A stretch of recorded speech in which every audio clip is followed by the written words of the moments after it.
Hey guys, Coach JZ here in the Tribe Lab, or at least that's what we're going to call it right now. Thank you for being with me today, and also congratulations on reaching the end, the culmination of October, month 2 of our endurance training block. And I'm betting that every one of you has seen your key performance indicator tests scores improve, and just doing a great job with all that. You guys have been, so thank you again for participating in this thing we call T2. So today what I'm going to do is go over our programming for this final week of October, and this will begin on Monday, October 26th. Things are a bit simpler because we're in our deload and we're decreasing intensity, but we're actually adding a bit of easy volume. So I'll go ahead and explain that. The theme for this week is steps and reps. I thought that was kind of catchy. So what we're going to do is we're going to have workout A. There's only going to be one type of workout A, and the serving suggestion is to try to perform that 4 times in a week. Actually, we'll take whatever you give yourself, but the goal here would be A times 4. What we're going to do, though, is really interesting. We're going to simply perform 60 minutes or an hour of easy activity, level 1 activity, and that could be walking or cycling, hiking. You could do some running or jogging if that's what you prefer, as long as it's very easy. But I'm going to even include things like leaf raking, or other chores, winterizing, fall chores. Really, our main goal this week is just to be as active as we can and accumulate some numbers. Specifically, what we want to accumulate is a minimum of about 40,000 steps or activity equivalents in a week. And so if you have any type of activity tracker, you can probably get that data. If you do not, don't worry about it. Just do your best estimate, and I'm sure you're going to be fine. But that's our goal, is to try to get 40,000 steps in a week, and each of those A workouts will give you a fairly good chunk moving towards that. But you'll probably still have to do some extra filler activity here and there, and that's really what our goal is. So I'm not trying to be sneaky, being very straightforward with you. Also, we're going to keep doing some breath work. I want to keep it basic, but I want to just continue to utilize it. And so you'll bracket your hour of easy activity with 30 reps of just a nice oxygenating or parasympathetic breathing technique. We'll breathe in on a 4 count, and then out on a 6 count, just a little slower, a little longer. You can purse your lips if you like. And so you'll do that 30 times before your hour of activity and 30 times after. So that's really the workout A, and it's all about the steps. Now, workout B is not going to have a change in the warm-up. So we're going to continue to do the tubing warm-up. So that's those 6 exercises that you do with the tubing, 10 reps on each side. Total rep count in the warm-up's 120 for those. So where we're going to make our change, though, is we're going to do a lot of easy or light resistance volume in the main set. So the B workout, we're really shooting for doing that session 2 times per week, 2 times in this final week, and getting about 320 total reps in each workout for an ultimate goal at the end of the week of 640 reps. So we've got 40,000 steps or more equivalents, and we've also got 640 reps, and that turns out to be 320 times 2. So my job now is to go through the main set of exercises, and there are 10 exercises. You're going to perform them in circuit fashion, doing 2 circuits through and performing 10 reps of each exercise. You can use any tempo that you prefer, and try to keep your resistance light, although some of that may depend upon the equipment that you have available, and by all means feel free to either modify the reps or use alternative objects or weights. brief rests with this. Hopefully we're not working so hard that we need a lot of rest, so we can get a little bit of a cardio carryover effect as well as some increased muscular endurance with it. Now, without further ado, thanks for letting me get through all that explanation. I'm going to show you the exercises, do a couple reps of each, and talk about it. Hopefully my microphone will not flap around and mess up your audio. So the first exercise is the sandbag thruster. The thruster is simply roughly a full squat that finishes with an overhead press or OHP. So how we do that is we take our sandbag, and again, if you don't have a sandbag that seems light enough to do this, you can use a dumbbell or a weight plate, excellent choice, or you can even use your medicine ball if you have that activated. Okay, so here's the ready position to start. I'm going to go into a full front squat. I'm going to press up and finish overhead. So it's a thruster, and it's a continuous motion, very piston-like, as you can tell. And I'm just glad you didn't make me do 10 reps of that. Whew. Okay, now the Romanian deadlift, or RDL. You can use your sandbag for that. You can use dumbbells or a barbell. Barbell's probably the best. That's what I'm going to use. But again, use what you have. Okay, so not sure what angle will be the best, but we've been doing this exercise quite a bit. We want to tighten up, get balanced, and then keeping a flat back and an engaged core, we're just going to lower up and down, largely to the limit of hamstring excursion.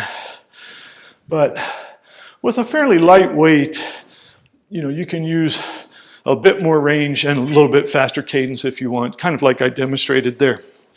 So that's the RDL. Okay, after RDL, we have the alternating backward step lunge with dumbbells. So let's see, take a set of dumbbells, and you can actually hold dumbbells any way that you want to do this. So you can hold them at your side. I actually prefer kind of a rack position where I bring them up and hold them up here, lay them across my shoulders. It's really comfortable, and I like the way that loads down through the spine. It tends to work my legs a bit more than my back. So I'll give you this angle. Hopefully I'm in the camera, and we're just going to say step back and find the ground, sink down till you barely tickle the back knee, and then just continue to repeat that. Fairly upright torso, fairly forward horizon gaze, and trying to keep even pressure on that front foot. So the heel's in contact, but I'm feeling inside ball, outside ball as well, really loading that big toe as I come up to the top of the motion. So that is our alternating backward step lunge. Okay, now we've got the single leg push-up. So it's just a push-up, but we just change up some of the core dynamics by supporting now with a tripod instead of a quadruped or 4-point load. And so that one's going to be thusly. So it doesn't matter which leg you start with. Your second set, you can change it up. And then you're doing your push-ups in this fashion. And any way we can add kind of a sneaky bit of challenge or fitness into our movements, we get a gain. And so that's single leg push-up. Now for body weight row, you can use any number of setups.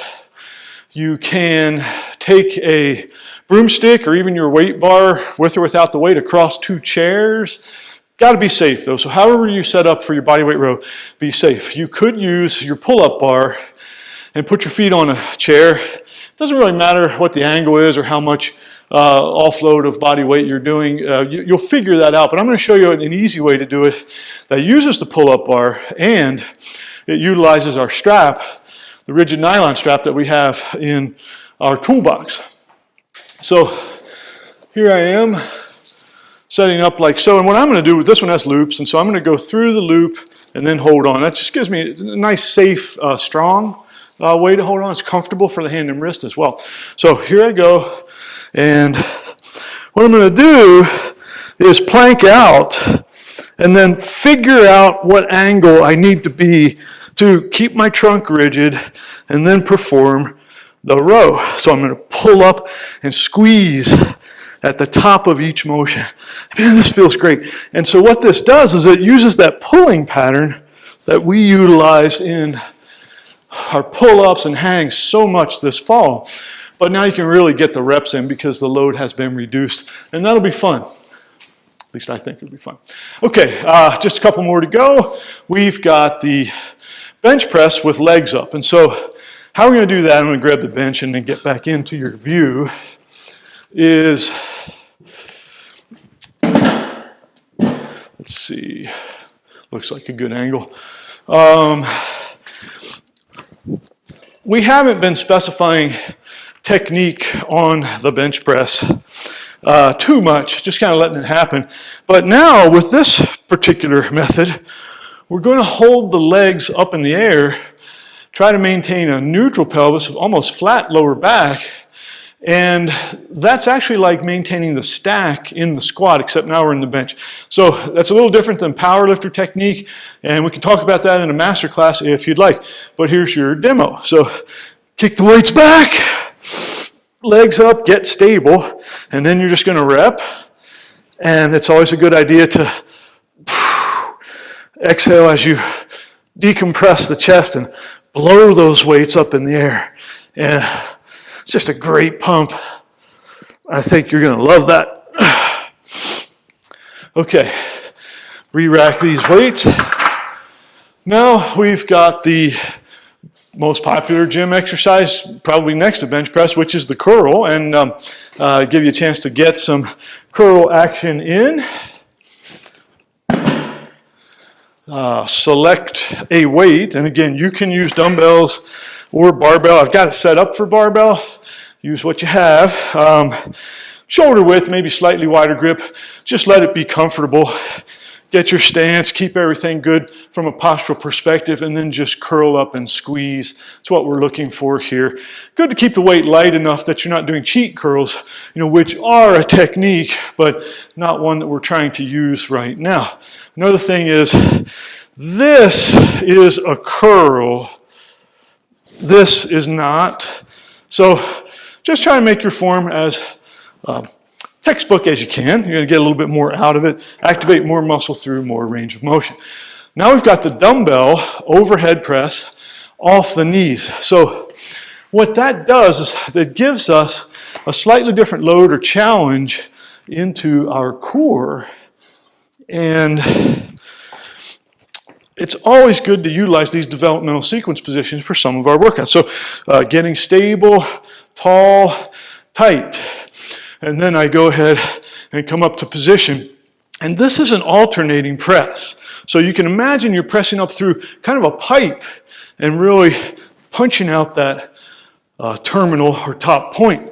So nice way to use the overhead press in a different manner because you guys have been developing such excellent strength in that movement all fall. Okay. Getting a bit of a workout with the demo, thank you. So now we've got, using the sandbag again, that is the preferred resistance or weight for the hip lift. So the hip lift, sometimes called hip thrust or glute bridge, doesn't really matter. I'm just kind of eyeballing my camera angle here. I want to make sure that you've got, you can see me. Okay, so you get your sandbag, and there's no real art form to how you end up with this on your hips, but I like to do a bit of a slither, and so I will come out into position and then readjust slightly. So I've got my shoulder blades on the bench, keeping the head up. You don't have to have your neck back unless you want to. And then I'm going to lower down and then come up and squeeze. So there should be a pile of cracked walnuts on the floor when I'm finished this exercise, and you know exactly what I'm talking about. So that is your sandbag hip lift. Now, the final exercise is the hanging knee raise. And so you use your pull-up bar. You'll notice that mine's not high enough to allow me to hang with straight legs, which I would prefer. But we're just going to do kind of a bent knee lift and try to activate the trunk, the abs, the core, the hip flexors, and even get some additional bonus grip strength in there. So we're always working our patterns. Okay, so nice shoulder width grip, hands forward. Get stable so you're not swinging or rocking too much. And then once you're there, you're going to lift up like so. So it's kind of an arcing lift with a little bit of a squeeze at the top. And that gives you just a great workout. So that is our B workout. And that would be 2 circuits of 10 reps each of those 10 exercises. So that would be 200. If we add the 120 from the warm-up, we've got our 320 per workout, shooting for 640 reps this week. So steps and reps, that's our theme for the deload last week of October. Great job with everything. Thanks for being with me today, and I look forward to seeing you in the master class.